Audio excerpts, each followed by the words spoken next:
Sahabat setia Kowor yang dikasihi Tuhan, Shalom. Hari ini adalah Jumat 3 Februari 2023. Jumat pertama di bulan Februari. Kita berdevosi kepada hati Yesus yang Maha Kudus, hatinya yang senantiasa berbelas kasih dan menjadi tempat yang teduh bagi kita. Hari ini kita akan bersama-sama merenungkan firman Tuhan yang diambil dari Injil Markus 6 ayat 14 sampai dengan 29. Mari kita siapkan hati kita. Haleluya, haleluya, haleluya. Berbahagialah orang yang menyimpan sabda Allah dalam hati yang baik dan tulus ikhlas, dan menghasilkan buah berkat ketabahannya. Haleluya, haleluya, haleluya.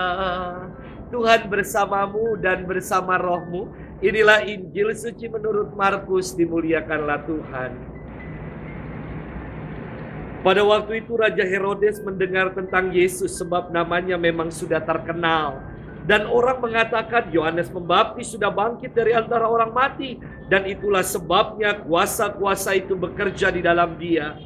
Yang lain mengatakan dia itu Elia. Yang lain lagi mengatakan dia adalah seorang nabi, sama seperti nabi-nabi yang dahulu. Waktu Herodes mendengar hal itu, ia berkata, bukan, dia itu Yohanes yang sudah kupenggal kepalanya dan kini bangkit lagi. Memang Herodeslah yang menyuruh orang menangkap Yohanes dan membelenggunya di penjara, berhubung dengan peristiwa Herodias, istri Filipus saudaranya. Karena Herodes telah mengambilnya sebagai istri. Karena Yohanes pernah menegur Herodes, tidaklah halal engkau mengambil istri saudaramu. Karena kata-kata itu, Herodias menaruh dendam pada Herodes dan bermaksud membunuh dia. Tetapi tidak dapat, sebab Herodes segan akan Yohanes, karena ia tahu bahwa Yohanes adalah orang yang benar dan suci, jadi ia melindunginya.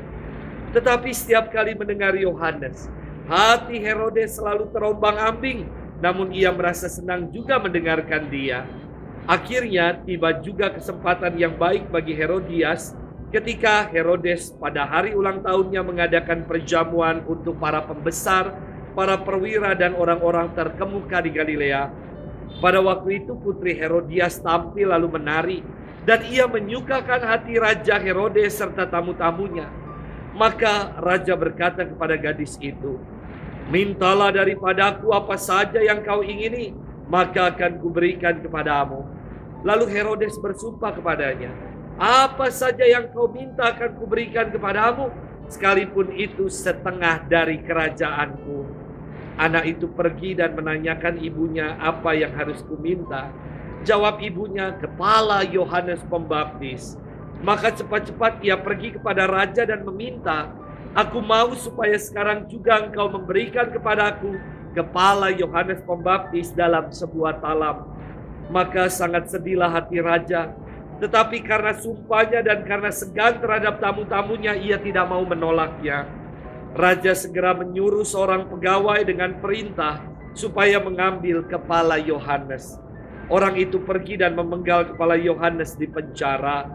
Ia membawa kepala itu dalam sebuah talam dan memberikannya kepada gadis itu, dan gadis itu memberikannya pula kepada ibunya.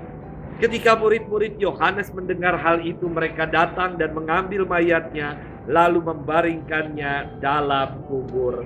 Demikianlah sabda Tuhan. Terpujilah Kristus. Sahabat setia Kowor yang dikasihi Tuhan, Shalom. Anatomi tubuh kita menunjukkan suatu filosofi kehidupan yang mendalam. Tiap-tiap kita diberi sepasang mata, sepasang tangan, sepasang kaki, sepasang telinga, tetapi hanya satu mulut. Ingin mengatakan bahwa hendaklah kita lebih banyak melihat, berkarya, mendengar, ketimbang banyak omong, banyak berkata-kata. Banyak kejatuhan dan kehancuran dialami orang ketika orang lebih banyak berkata-kata, banyak bicara dan tanpa perbuatan nyata. Sahabat setia Kowor yang dikasihi Tuhan, firman Tuhan berkisah tentang kematian tragis Yohanes Pembaptis. Dijelaskan dalam kisah ini bahwa Herodes segan akan Yohanes karena ia tahu bahwa Yohanes adalah orang yang benar dan suci. Jadi Herodes ingin melindunginya. Namun mengapa Herodes akhirnya memerintahkan algojonya untuk memenggal kepala Yohanes? Inilah ulah lidah tak bertulang. Karena sumpahnya sendiri, Herodes termakan omongannya dan memberi perintah untuk memenggal kepala Yohanes. Herodes terhasut oleh Herodias istri Filipus yang diambilnya. Ia menjadi gelap mata karena mabuk kepayang oleh hiburan putri Herodias yang menyukakan hatinya.